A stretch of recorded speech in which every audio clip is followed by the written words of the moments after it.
할렐루야, 사랑하는 성도 여러분, 반갑습니다. 오늘 8월 13일 금요일입니다. 이 시간 우리 여름 성경 필사 묵상하는 시간 갖겠습니다. 자, 우선 사도신경으로 신앙 고백 드리겠습니다.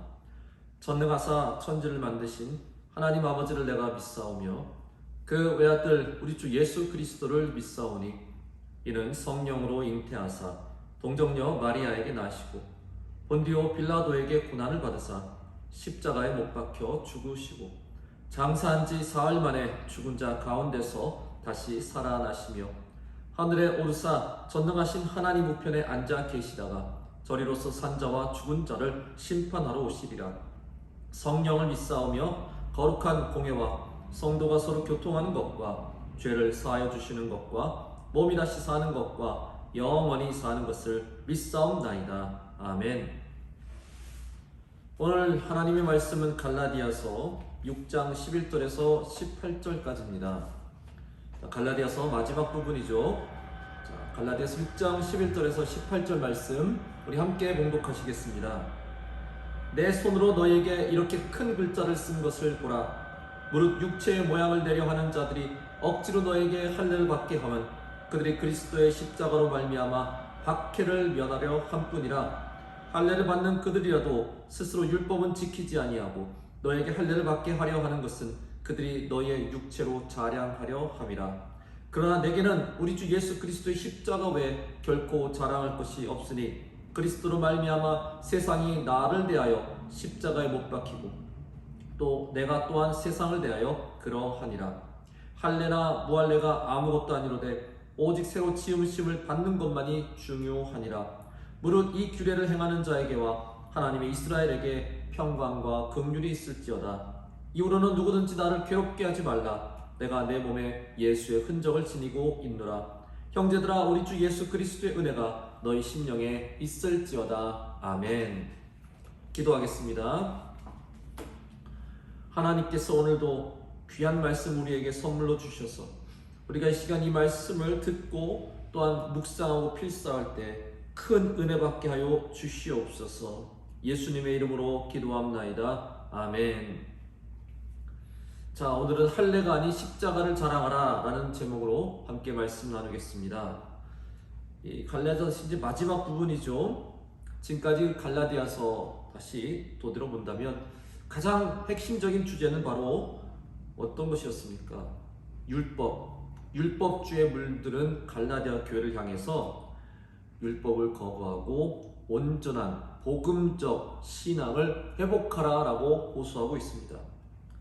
율법만 문제가 아닙니다. 할례도 문제예요.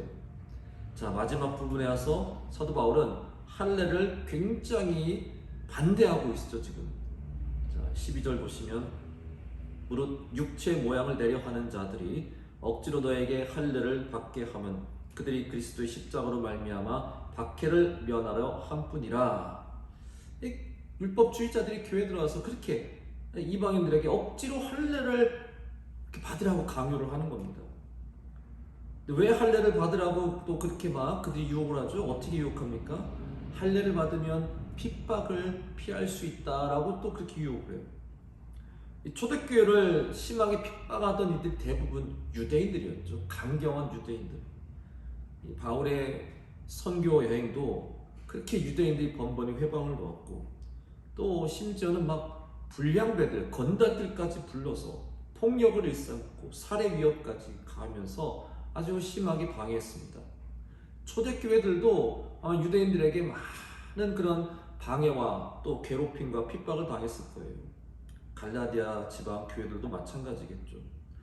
근데 이 율법주의 거짓 교사들이 들어와서 교회에서 그렇게 이방인 성도들에게 할례를 받으면 유대인들이 핍박을 멈출 겁니다. 할례 받은 자들은 유대인들이 핍박하지 않을 겁니다. 그러니까 할례 받으십시오. 이렇게 유혹을 가르쳤던 것 같습니다. 하지만 바울은 그런 할례파들의 가르침을 아주 맹렬히 비난하고 있습니다.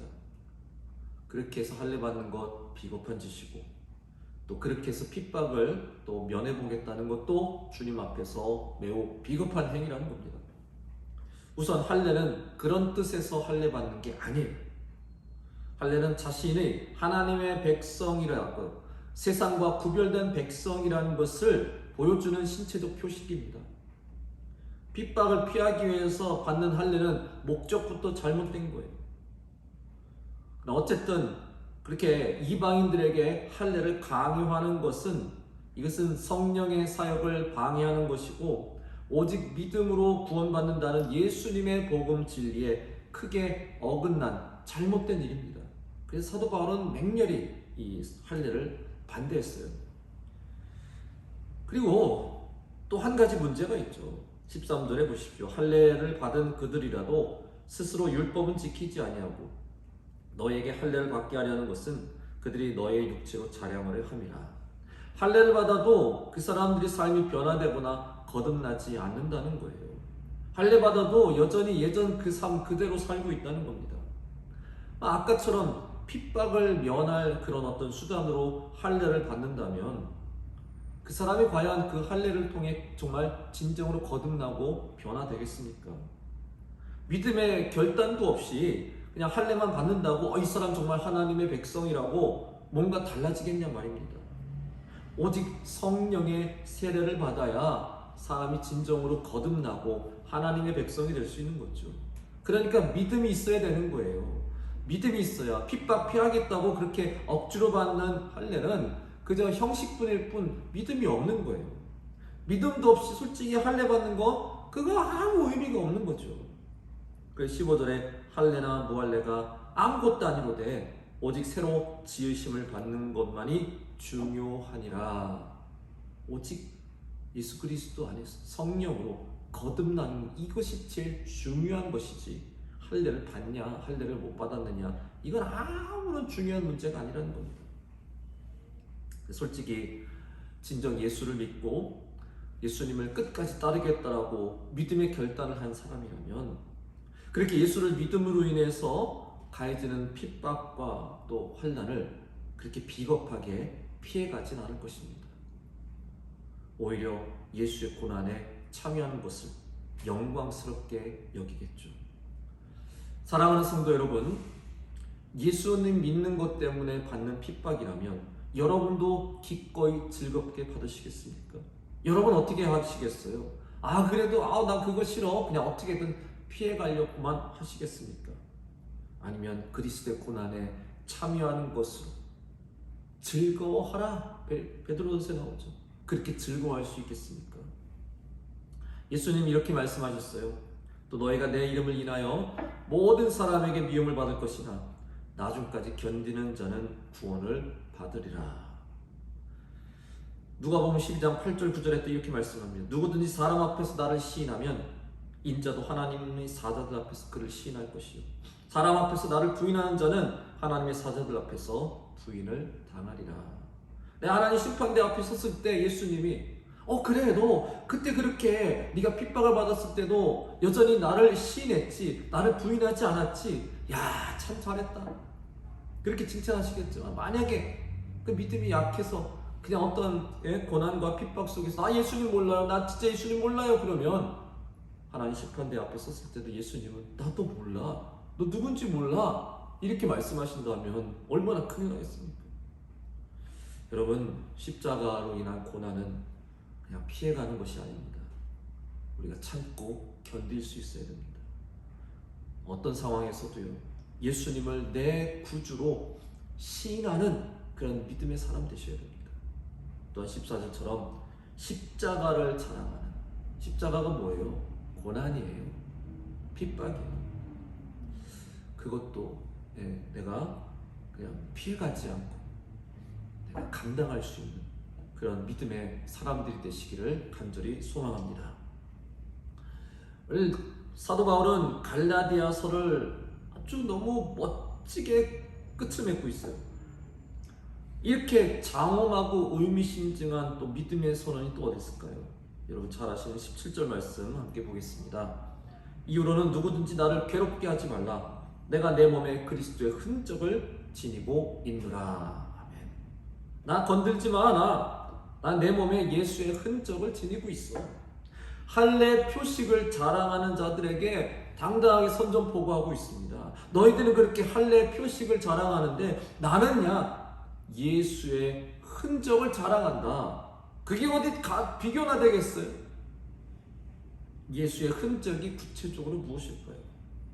헬라어로 스티그마라는 그런 단어인데 그것은 노예나 가축들의 몸에 이렇게 불에 달군 낙인을 이렇게 찍은 거 있잖아요. 그래서 그 영구적으로 그 표식, 소유권을 표시하기 위한 그런 낙인, 그런 뜻이에요. 근데 복수로 쓰였으니까 아마도 바울의 몸에 복음을 전하다가 그가 입은 고난의 여러 상처들, 몸의 여러 상처들을 아마 가리키는 것이겠죠. 사도 바울 1차 전도행 때 갈라디아 지방에서 돌에 맞아 죽을 뻔한 적도 있지 않았습니까? 돌에 맞았을 때 온몸에 엄청난 상처가 나지 않았겠어요? 이게 다 예수의 흔적이다 이렇게 고백하고 있습니다. 또 이것은 스티그마, 아까 말한 것처럼 누구의 소유된 것이다.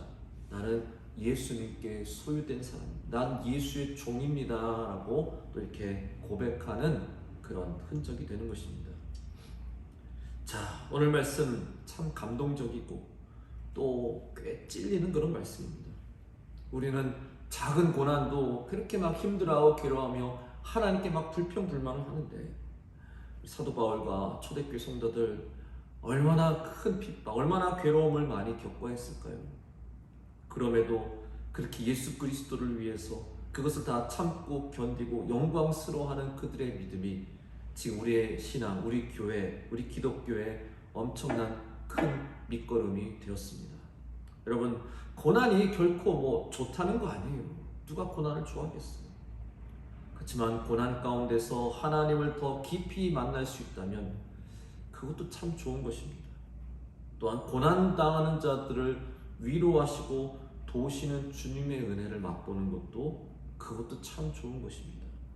혹시라도 지금 어려움을 겪고 계신 성도 여러분, 예수님께서 꼭 반드시 도와주실 것입니다. 더욱 열심히 기도하십시오. 오늘 말씀으로 또 여러분 용기를 얻으십시오.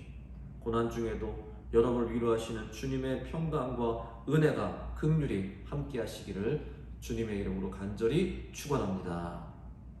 기도하겠습니다. 오늘 하나님의 귀한 말씀을 함께 나누었습니다. 우리도 사도 바울처럼 예수 그리스도의 십자가만 자랑할 수 있도록 도와주시고 또 내 몸에 예수의 흔적을 자랑하는 사도 바울처럼 우리도 예수님을 자랑하고 어떤 상황에도 예수님을 내 구주로 시인하는 믿음의 사람들 되게 하여 주시옵소서. 우리 주 예수 그리스도 이름으로 기도 올리옵나이다. 아멘.